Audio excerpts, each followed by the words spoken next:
नमस्कार दोस्तों, मैं नेहा सिंह अपने चैनल में आप सभी लोगों का बहुत बहुत स्वागत करती हूँ। दोस्तों, मोबाइल रखना आजकल हर किसी का फैशन सा हो गया है।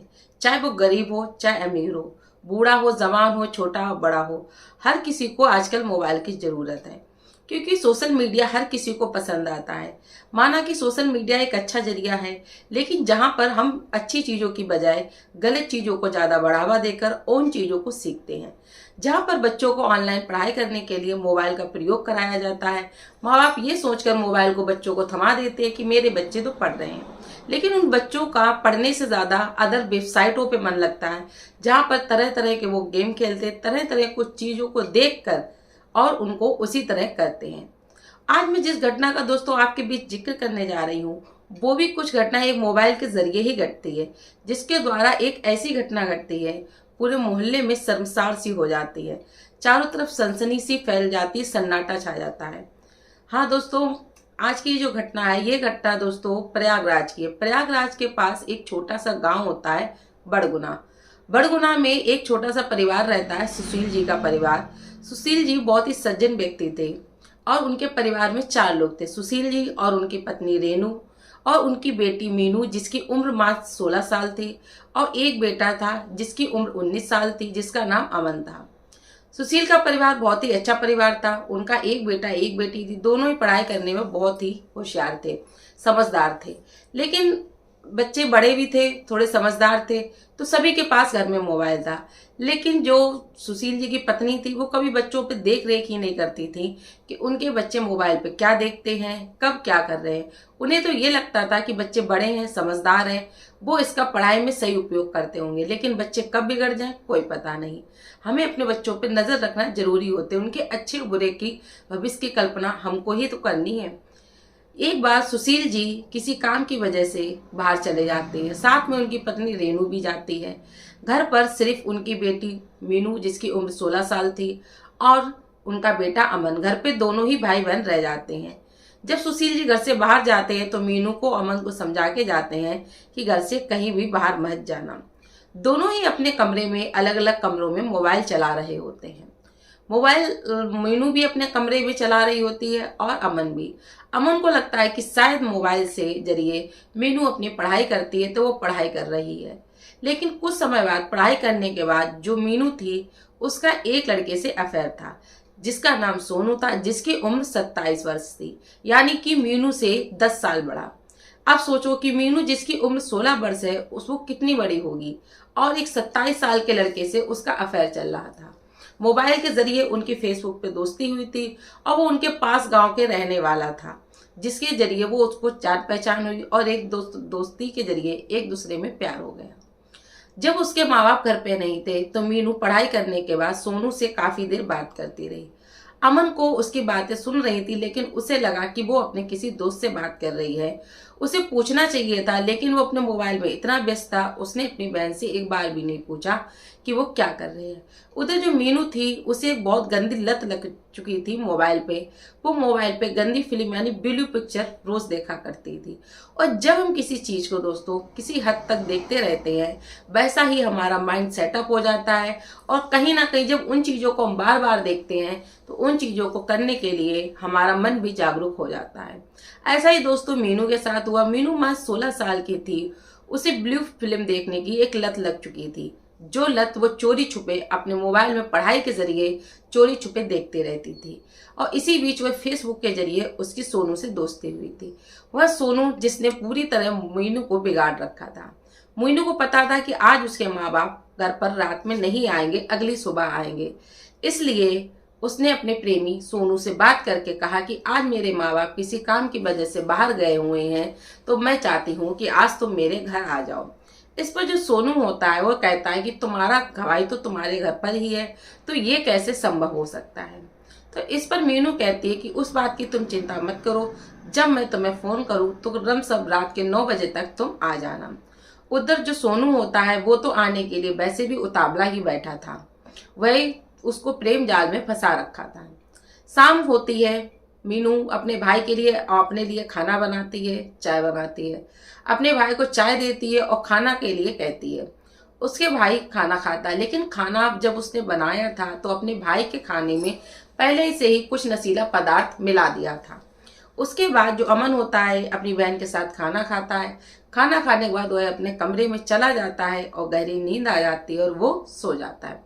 इधर मीनू ये सोचकर निश्चिंत हो जाती है, वो जानती है कि मैंने अपने भाई के खाने में नशीला पदार्थ मिला दिया है, जिसकी वजह से वो अब कुछ समय तक तो जागेगा नहीं, सीधा सुबह जाएगा। वो निश्चिंत हो जाती है और वो अपने प्रेमी सोनू को फोन करके कह देती है कि अब रास्ता साफ हो गया है, तुम आ सकते हो। सोनू जो उसका घर मीनू के घर से समथिंग 30-40 किलोमीटर की दूरी पे था, वो शाम के समय अपने घर से निकल चुका था। रात के लमसम 9:30 बजे वो मीनू के गांव पहुंच जाता है और मीनू मौका पाते ही जैसे ही मोहल्ले में सन्नाटा हो जाता है वैसे ही उसको अंदर बुला लेती है। जब मीनू सोनू को अपने घर पर देखती है वो बहुत खुश होती है। वह ये सोचती है कि मेरे एक बार बुलाने पे वह दौड़ा चला आया, लेकिन उसे ये नहीं फिक्र थी कि जहां मैं 16 साल की हूँ और उससे 10 साल बड़ा व्यक्ति उसको कैसे फंसा रखा है। लेकिन मीनू जो थी वो अंधी हो चुकी थी, उसको ब्लू फिल्म के सिवा कुछ दिखता ही नहीं था। इसके बाद वो सोनू को अंदर ले जाती है, चाय नाश्ता खाना खिलाती है। उसके बाद बैठकर घंटों बातें करती है। बातें करने के बाद वह जो सोनू होता है उसकी अपनी गर्लफ्रेंड यानी कि मीनू से कहता है कि धीरे धीरे बोलो वरना तुम्हारा भाई जाग जाएगा।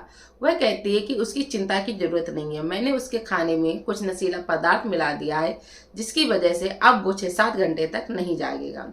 इधर सोनू और मीनू दोनों ही निश्चिंत हो चुके थे। उसके बाद दोनों ही प्यार भरी बातें करने लगते हैं। फिर दोनों ही साथ में ब्लू फिल्म देखने का प्लान बनाते हैं और दोनों ही देखते हैं। देखते ही देखते दोनों एक दूसरे से संबंध बनाने लगते हैं और एक दूसरे में खो जाते हैं। उसके बाद वो इतने आपस में खो जाते हैं कि उन्हें यही नहीं अंदाजा रहता है कि उनकी आवाज़ें जो हैं वो कमरे से कहाँ तक जा रही होंगी। उधर जो उसका भाई अमन नशे में पड़ा था, लेकिन नशा उसे इतना नहीं था, उसे आसपास की सब चीजें सुनाई दे रही थी। जब उसने बहन के कमरे से आवाज सुनती दिखी तो वो हल्का होश में था और वो उठा, पास में जाकर देखा दरवाजा लगा था तो वह खिड़की से जाकर देखने लगा। जब उसने खिड़की से झांक कर देखा तो अपनी बहन को आपत्तिजनक अवस्था में देखकर उसके रोंगटे खड़े हो गए। उससे ये देखा नहीं गया कि जो 27 साल का लड़का और मेरी बहन मात्र 16 साल की यो गंदे कुकर्म कर रही है। इस पर उसने अपनी बहन को आवाज दी। बहन जल्दी से सरपराते हुए कपड़े पहनकर गेट खोला और अपने भाई को देखकर भौचक्का रह गई। वह अपने भाई से हाथ जोड़कर माफी मांगने लगी और उधर सोनू भी था, वह भी माफी मांगने लगा कि आज पहली बार और आखिरी बार ये गलती हुई है, मैं तुम्हारी बहन की तरफ कभी मुड़ के पीछे भी दोबारा नहीं देखूंगा और इसकी जिंदगी से काफी दूर चला जाऊंगा, लेकिन मुझे जाने दो। इस पर उसका जो भाई अमन रहता है वो ये कहता है तुझे तो मैं बाद में देख लूंगा, पहले अपनी बहन से निपट लूं जो इतना गंदा काम कर रही थी, इसे शर्म नहीं आती है। वह अपनी बहन को बहुत डांट लगाता है। इधर जो मीनू होती है थर थर कांपने लगती है और कहती है कि भाई माँ बाप से कुछ मत कहना, तुम जो ऐसा कहो मैं वैसा ही करूंगी, लेकिन किसी से कुछ मत कहना, अगर माँ बाप को पता चल गया तो माँ बाप मुझे बहुत मारेंगे और शायद वो मुझे घर से भी निकाल दें। इधर जो अमन कहता है कि मैं जरूर बताऊंगा, मैं मम्मी को जरूर बताऊंगा कि तुम कितने गंदे काम कर रही, तो उन्हें भी तो पता चलना चाहिए कि तुम कैसी हो।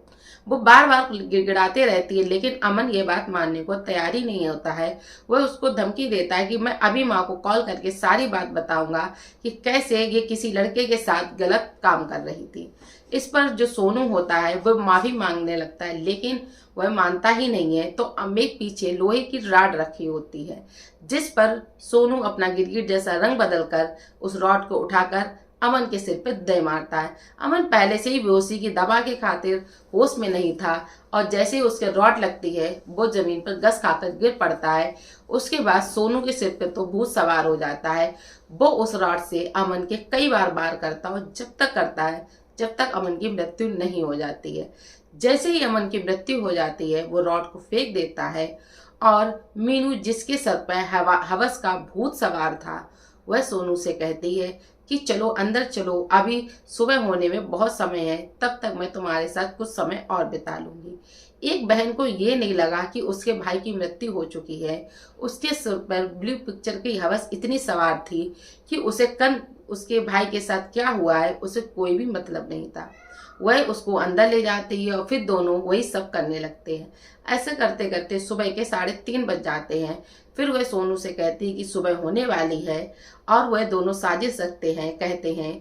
सोनू उसको समझाता है कि जैसे ही मैं यहाँ से चला जाऊं तुम शोर मचाने लगना कि किसी की नहीं, मेरे भाई की हत्या कर दी है। और कहे अनुसार मीनू ने वैसा ही किया। सुबह के 4 बजे सोनू को धीरे से दबे पांव अपने घर से निकाल दिया। उसके बाद बीच आंगन में खड़े होकर जोर जोर से शोर मचाने लगी कि हाय मेरे भाई को किसी ने मार डाला, पता नहीं मेरे भाई को किसी ने मार डाला। यह सुनकर आसपास के लोग 4 बजे तक जग ही जाते हैं। वो सब सुनकर उसके घर पूरा भर गया। आस पड़ोस मोहल्ले वाले उसके घर पर आ गए और घर पे मानो एक जमगढ़ सा लग गया। चारों तरफ शर्मिंदगी हो रही थी कि एक भला लड़के को इतनी बुरी तरीके से किसने मारा। जब मोहल्ले वालों ने, पास पड़ोसियों ने मीनू से पूछा कि तुम कहाँ थी, तो उसने कहा कि मैं सुबह बाथरूम करने के लिए उठी तो अपने भाई को यहाँ देखा जो कि मरा पड़ा था। यह देखकर मैं घबरा गई और शोर मचाने लगी। उसके बाद क्या था, पड़ोसियों ने सुशील कुमार को फोन किया। उनकी पत्नी और सुशील कुमार वैसे वहां से रवाना हुए। सुबह अपने घर पहुंचे। अपने घर पे अपने बेटे को देखकर दोनों के होश हवास उड़ गए। उसकी माँ रोकते बिखरते कह रही थी कि मेरे लाल को क्या हो गया, मैं तो अच्छा खासा छोड़ कर गई थी। वह बहुत रोई जा रही थी, चिल्ला रही थी। इधर मीनू, उसे बिल्कुल भी आंखों में शर्म नहीं थी कि उसने अपने प्यार के खातिर, अपनी हवस के खातिर अपने भाई की ही जान ले ली। उसके बाद पुलिस को फोन किया जाता है। मौके पर आधार पर पुलिस पहुंचती है। उसके बाद सोनू की बॉडी को पोस्टमार्टम के लिए भेजा जाता है। उसके भाई अमन की बॉडी को पोस्टमार्टम के लिए भेजा जाता है। पोस्टमार्टम कराने के लिए उसको जिला अस्पताल में पास में ही भेजा जाता है। उसके बाद जो पुलिस होते हैं, पुलिस वाले अमन की माँ से और उसके पिताजी सुशील कुमार से पूछताछ करते हैं।